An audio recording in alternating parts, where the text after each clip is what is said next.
রাজধানীর অভিজাত এলাকার মধ্যে অন্যতম বনানী, ভিআইপি পাড়া হিসেবেও খ্যাত। শেরাটন, সারিনার মতো বিখ্যাত হোটেলও এই এলাকায়। নামিদামি বিশ্ববিদ্যালয় সহ আছে অসংখ্য বাণিজ্যিক অফিস। স্বাবলম্বী অভিজাত পরিবারের সন্তানদের বিচরণ এই এলাকায়। কিন্তু অবাক করার বিষয় হলো, সারিনা, শেরাটন বা স্টার কাবাব নয়, বনানীর ফুটপাতের খাবার এখন জনপ্রিয় হয়ে দাঁড়িয়েছে। প্রশ্ন হচ্ছে, এই খাবার কতটা স্বাস্থ্যকর, তৈরি করা হচ্ছে কোন পরিবেশে?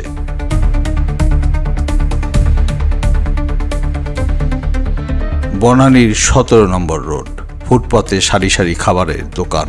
আমাদের নজর, এসব খাবার তৈরি হচ্ছে কতটা স্বাস্থ্যকর পরিবেশে।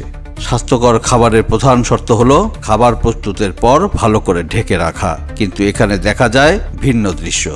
যত্রতত্র রাখা হয়েছে খাবার, নেই ঢেকে রাখার কোনো ব্যবস্থা। এই ফুটপাতের খাবার জনপ্রিয় হলেও স্বাস্থ্যকর পরিবেশ নিয়ে আপত্তি রয়েছে গ্রাহকদের।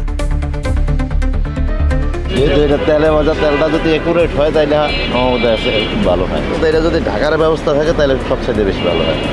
যদি ওইরকম ভালো কেউ খুঁজে তাহলে স্টার কাবাবে যাবে, তাহলে আর এখানে কেউ ফুটপাতে খাবে না। ফুটপাতে খাওয়ার একটা স্বাদই আলাদা।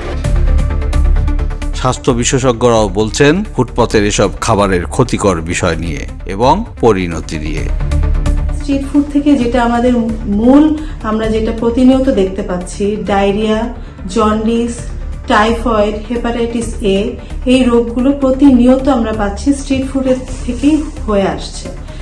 বেশি স্বাস্থ্য ঝুঁকিতে আছে ছোট বাচ্চারা এবং গর্ভবতী নারীরা, যারা এই স্ট্রিট ফুড অস্বাস্থ্যকর পরিবেশ থেকে খাওয়ার কারণে প্রতিনিয়ত অসুস্থ হয়ে যাচ্ছে। সেই জন্য আমাদেরকে সচেতন হতে হবে। স্ট্রিট ফুড আমরা বাদ দিব না, কিন্তু সচেতনতার সাথে স্ট্রিট ফুডটা খাবো, যেখানে স্বাস্থ্যকর পরিবেশে তৈরি হচ্ছে এবং পুরাতন তেল দিয়ে ভাজা হচ্ছে না, এমন খাবার আমাদেরকে বেছে নিতে হবে। তবে স্বাস্থ্যকর পরিবেশেই খাবার তৈরি হয় বলে জানান বিক্রেতারা। আমি বাবুর্চি, আমি মনে হয় 5 ওয়াক্ত নামাজ পড়ি, বুঝছেন। নিজে যদি না খাইতে পারি, এটা আরেকজনের খাওয়ানো যাবে না। আমি নিজে পরিষ্কার করে, আমি পরিচ্ছন্ন করে এটি রাখি, বুঝছেন। পরিষ্কারের লাগে কোনো কিছু পাইবেন না। কারণ সবাই জানে এখানকার খাবার পরিবেশটা ভালো থাকে, মানটা ভালো থাকে। বনানীর ভিতরে তো এই জায়গাতে খাবারের মান ভালো থাকতে স্বাভাবিক। এখানে স্টুডেন্ট থেকে শুরু করে উচ্চ লেভেল সব লেভেলই কাস্টমার আসে ইনশাআল্লাহ। অভিজাত এলাকার সবকিছুতেই আভিজাত্যের ছোঁয়া থাকলেও জনপ্রিয় হয়ে উঠছে হাতের নাগালে পাওয়া ফুটপাতের সস্তা খাবার।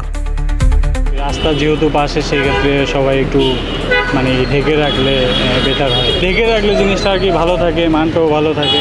মানে এই এলাকার লোকেরা তো খায় না, বাইরের লোকেরা এসে খায়। আমরা তো পরিষ্কার রাখি, ওদিকে তো তেমন পরিষ্কার না। হোটেলে গেলে 400-500 টাকা বিল আসে, এখন তো সেই বিলটা তো আসতেছে না। এই জন্য মানুষ ফুটপাতেরই ভালোবাসে। 100 টাকাতে 90 টাকাতে বাড়তেছে পেট ভরে।